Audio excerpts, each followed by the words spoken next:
আসসালামু আলাইকুম। আমি আবারও আপনাদের মাঝে চলে আসলাম, আরও একটি ব্লগ ভিডিও নিয়ে আসলাম। দেখেন ওমানে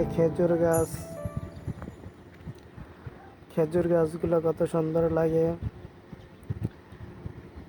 এখনো খেজুরগুলো পাকে নাই, কাঁচা কাঁচা রয়েছে, কাঁচা কাঁচা হলুদও হয় নাই খেজুরগুলা। আজকে একটু ঘুরতে গেছিলাম খেজুর বাগানে, খেজুর দেখার জন্য পাকছে কিনা। খেজুর কাঁচা কাঁচা রয়েছে, এক দুইটাতে পাকছে, এক দুইটা গাছের ভিতরে পাকছে। পাখিরে খেয়ে সবগুলো শেষ করে ফেলছে।